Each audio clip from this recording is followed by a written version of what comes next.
Hi అండి. అందరూ బాగున్నారనుకుంటున్నాను. ఇంకా బాగుండాలని మనస్ఫూర్తిగా కోరుకుంటున్నాను. ఈరోజు నేను ఒక చిన్న వ్లాగ్ అనేది షేర్ చేసుకుంటున్నాను. మరీ లెంతీగా ఉండదు. సో, ఈ వీడియో ఎండింగ్‌లో కూడా నేను ఒక మంచి మటన్ ఫ్రై ఒకటి చూపిద్దాం అనుకుంటున్నాను. Welcome back to our channel. కొత్తగా ఎవరైనా చూస్తుంటే సబ్స్క్రైబ్ చేసుకొని డైలీ ఫాలో అవ్వండి. ఇదిగోండి మార్నింగ్ అయితే కిచెన్ ఇలాగా ఉండిందనమాట. ముందు రోజు అంతా కూడా క్లీన్ చేసి పెట్టేసుకున్న స్టవ్ గట్టు అది కూడా. ఇంకా ఇప్పుడిప్పుడే తెల్లవారుతుంది. ఇంకా ఉంటుంది కదా ఇల్లు క్లీనింగ్, బయట క్లీనింగ్, ముగ్గులు పెట్టుకోవడం ఇవన్నీ ఉంటూనే ఉంటాయి. ఇంకా తర్వాత పిల్లల్ని పంపించడము ఇవన్నీ ఉంటాయి కదా స్కూల్‌కి. వాళ్ళకి లంచ్ బాక్స్‌లు హడావిడి అది ఇది ఉంటుంది. ఇంకా నేను ఇంటి ముందైతే క్లీన్ అది చేసుకుంటున్నాను. కింద అది అంతా అయిపోయింది. తర్వాత ఇక్కడ మాప్ అది పెట్టేసుకొని ఒక చిన్న ముగ్గది వేసేసుకొని ఇంకా పనిలోకి వెళ్ళిపోవడమే అనమాట. సింపుల్గా అయిపోయే వంట ఒకటి చేద్దాం అనుకుంటున్నాను ఇవాళ. కాకరకాయ కర్రీ అంటే మా ఇంట్లో అందరికీ ఇష్టమే. చాలాసార్లే చూపించాను రెసిపీ అయితే. అంత క్లియర్గా కాకపోయినా లైట్గా అలా చూపిద్దామని అనుకుంటున్నాను. ఇవన్నీ కూడా ఓల్డ్ వీడియోస్ అండి. ప్రెజెంట్ డేస్లో నేను ఏది కూడా షూట్ చేసింది లేదనమాట. ఇదిగోండి ఇంకా కిచెన్లోకైతే వచ్చేసాను. క్లీనింగ్ అది అంతా నైటే అయిపోతుంది కాబట్టి ఇప్పుడు మనకు అవన్నీ ఏం పనులు ఉండవు. డైలీ ఇలాగే ఉంటుంది నా రొటీన్ అనేది. నైట్ రొటీన్స్లో అన్నీ క్లీన్ అయిపోతాయి కాబట్టి పెద్దగా ఏమీ అది ఉండదనమాట. తర్వాత ఫస్ట్ పాలు పెట్టేస్తున్నాను. ముందు రోజు పాలు తీసుకురాలేదు కాబట్టి ఇప్పుడు తెచ్చారనమాట. ఇంకా వెంటనే వాటిని స్టవ్ పైన పెట్టేస్తున్నాను.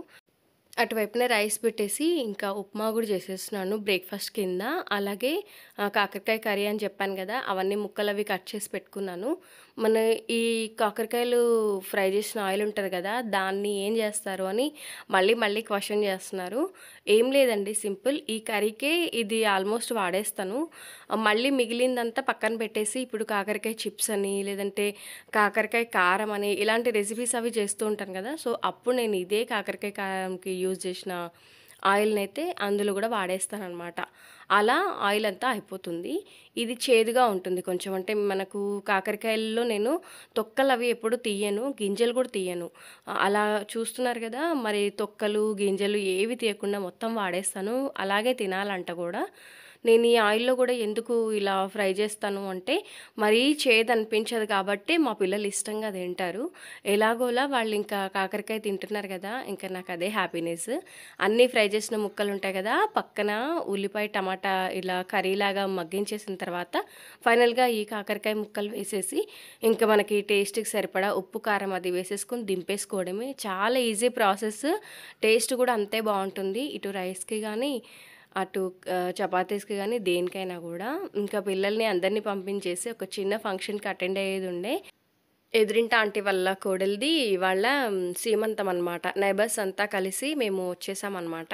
సో అందరం ఇలా కలిసేసరికి చాలా రోజుల తర్వాత హ్యాపీ అనిపించింది. అండ్ ఆంటీ వాళ్ళ రిలేటివ్స్ అందరూ గూడా రిసీవ్ చేసుకున్నారు. అలాగే ఇంకా ఇదిగోండి సీమంతం అంటే తెలుసు గదా, మనం గాజులు వేయడము, గంధం రాయడం ఇవన్నీ ఉంటాయి గదా. సో తనకి మంచిగా బ్లెస్సింగ్స్ ఇచ్చేసి చక్కగా కొద్ది టైం అనేది స్పెండ్ చేసేసి మళ్ళీ పిల్లలు ఇంటికొచ్చేంత వరకు చేరుకున్నాననమాట. ఈవినింగ్ పిల్లలు ఇంటికొచ్చేంత వరకు. ఆఫ్టర్‌నూన్ ఉండింది ఫంక్షన్ కాబట్టి సెట్ అయింది అలాగా. సీమంతం అంటే ఆల్మోస్ట్ ఇంకా ఒడి నింపడము, అలాగే ఏవైనా బట్టలు పెట్టడం ఇలాంటివే చేస్తారు కదా. నేను అలాగే ఒక మంచి శారీ తీసుకున్నా. తనకి గాజులు, పసుపు, కుంకుమ కింద పెట్టేశాననమాట. అందరం కలిసి లంచ్ చేసాము. చాలా బాగుండింది లంచ్ అయితే.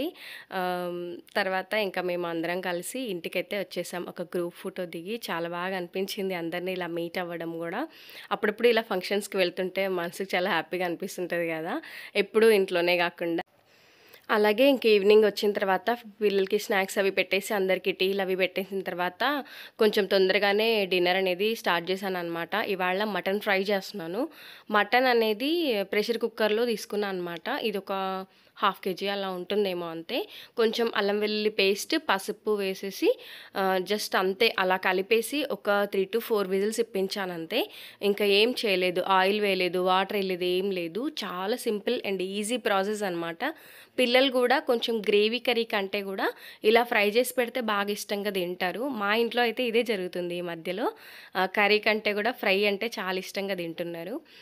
సింపుల్గా అలా ప్రెషర్ ఇచ్చాను కదా, పక్కన పెట్టాను. అలాగే కడాయి తీసుకొని అందులో కొంచెం షాయి జీరా, లవంగా, ఇలాచీ వేసుకున్న. అవి మనకి మసాలా దినుసులు బాగుంటాయి కదా ఇలాంటి ఫ్రైస్కి వాటికి. వీలైతే ఇందులో బగారాకు కూడా వేసుకోవచ్చు. తర్వాత ఒక కొంచెం పెద్ద సైజు ఆనియనే కట్ చేసుకున్నాను. అందులోనే కొంచెం పచ్చిమిర్చి వేసుకొని చక్కగా కలిపేసుకున్నాను అనమాట. మంచి కలర్ వచ్చేంత వరకు. అందులో కాసింత వీలుంటే ఇందులో పుదీనా వేసుకోవచ్చు. నా దగ్గర లేదు.